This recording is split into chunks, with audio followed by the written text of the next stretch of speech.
Bien, en este video vamos a ver diferencias que se han encontrado hasta el momento entre el procesamiento monolingüe y bilingüe.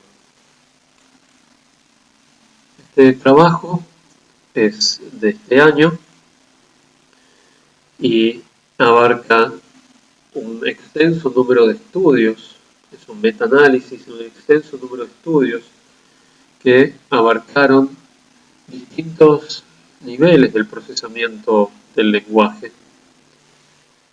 Si vamos al nivel léxico-semántico, es decir, reconocimiento del significado de la palabra, vemos en esta primera imagen que todo lo que está en rojo son áreas cerebrales activadas diferencialmente en mayor medida por palabras de la lengua nativa en comparación con palabras de la segunda lengua. ¿Qué regiones son estas? Giro frontal inferior, se puede ver aquí, básicamente área de Brodmann 44. Regiones temporales izquierdas que pueden observarse aquí, cingulado posterior izquierdo también, caudado derecho, que no se llega a observar apenas acá, tálamo y amígdala izquierda, y corteza parietal bilateral. Es decir, como habíamos visto en el video anterior, el procesamiento semántico de una palabra o de una oración abarca una extensa red de regiones que se activan y que abarcan regiones frontales, temporales, parietales y también estructuras subcorticales como el tálamo y la amígdala. La amígdala muy relacionada con emociones, procesamiento emocional. Fíjense que este esquema de aquí, de regiones activadas, es muy similar al patrón que les había mostrado en el video anterior. Ahora, si analizamos qué regiones para el acceso léxico-semántico, el procesamiento léxico-semántico, se activan diferencialmente más ante la presentación de una segunda lengua que de una primera lengua, la red es mucho menor. Giro frontal inferior, área de Brodmann 46,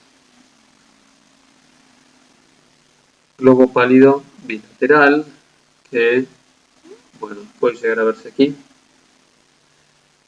ínsula derecha y cerebelo, que no llega a apreciarse en este caso.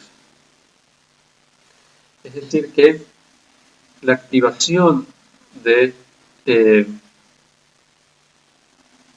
la presentación de una segunda lengua activa una red muy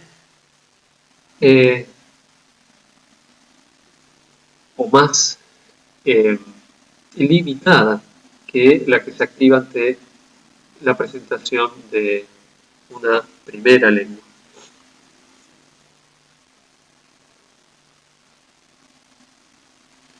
Esto es algo interesante. Estamos viendo, de vuelta, qué regiones del cerebro se activan diferencialmente más cuando se presenta la lengua nativa respecto a una segunda lengua.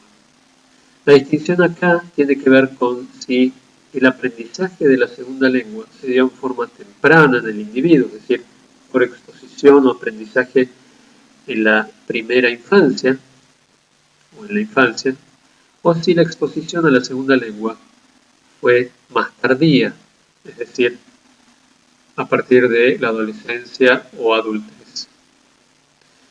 Y lo que podemos distinguir para que les quede como idea central es que fíjense que la cantidad de sitios activados ante la presentación de la primera lengua, cuando es un bilingüe temprano, es mucho mayor que aquellas que se activan, fíjense que aparecen solamente dos, aquellas regiones que se activan cuando el bilingüe es tardío.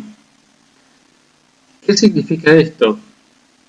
Bueno, no se está seguro Pero lo que se piensa es que en el caso de los bilingües tempranos, la presentación de una palabra en la primera lengua active no solamente la red semántica relacionado con el contenido, el significado de esa palabra en la primera lengua, en la lengua nativa, sino que también active el significado o la red semántica o conceptual o relacionada con el significado de su equivalente en la segunda lengua.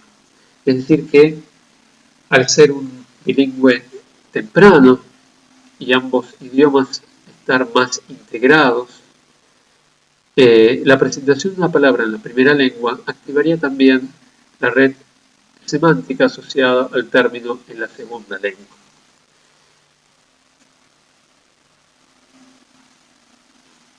Acá vemos, al contrario, cuáles son las regiones cerebrales activadas diferencialmente por la presentación de la segunda lengua respecto de la primera lengua. De vuelta, la distinción acá es entre temprano, rojo, y tardío, en azul. Es decir, si es un bilingüe temprano o un bilingüe tardío.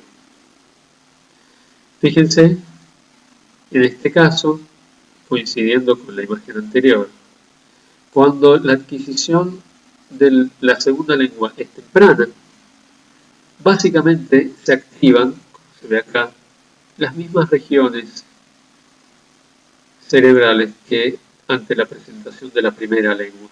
Es decir, no hay muchas regiones cerebrales que se activen diferencialmente más por la presentación de la segunda lengua respecto de la primera lengua cuando el bilingüe es temprano.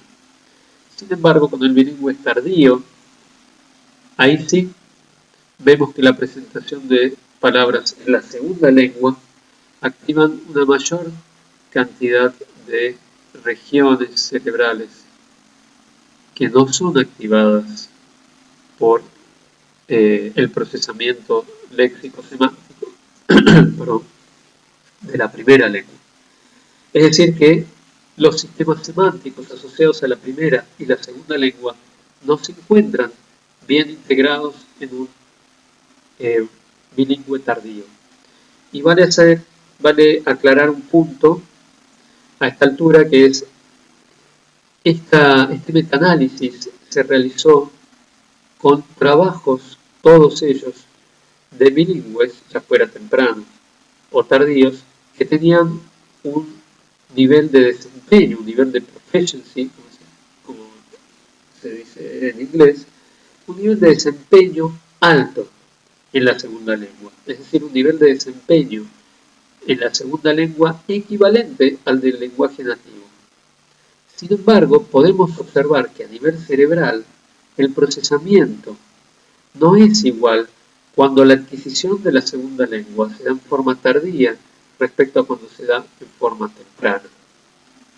Aun cuando a nivel comportamental el desempeño de los bilingües tempranos y tardíos sea equivalente. Por otra parte, en el nivel gramatical, es decir, procesamiento ahora de oraciones, vemos de vuelta regiones en rojo relacionadas con la activación preferencial ante la presentación de la lengua nativa respecto de la segunda lengua.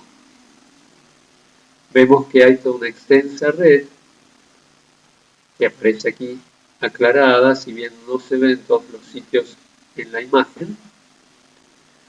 Vemos que giro frontal inferior izquierdo, ya lo hemos visto en diapositivas anteriores, giro precentral izquierdo, giro parietal inferior izquierdo, la ínsula,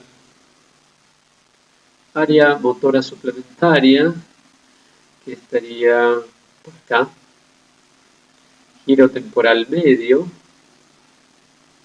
que aparecería aquí, y caudado derecho, que es esta región subcortical. Por otra parte, las regiones activadas diferencialmente más por la presentación de una oración en la segunda lengua respecto de la primera lengua, abarcan una menor cantidad de regiones, ¿sí? De vuelta giro frontal inferior izquierdo, pero también el putamen, el caudado y el cerebelo, que son regiones, bueno, el cerebelo, por supuesto, pero putamen y caudado, regiones que no aparecen en el caso del procesamiento de la primera lengua. El cerebelo podría estar relacionado, la activación del cerebelo, con la integración o la predicción de la información que vendrá a continuación de acuerdo a la información que se presentó hasta ese momento en la oración. Y el putamen parecería estar involucrado en la supresión de la interferencia de las estructuras gramaticales de la primera lengua sobre la segunda lengua.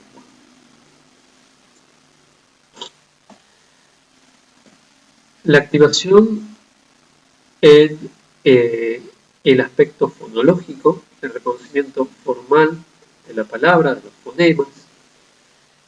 Aquí vemos de vuelta en rojo la activación diferencialmente mayor ante la presentación de fonemas propios de la lengua nativa respecto de fonemas de la segunda lengua.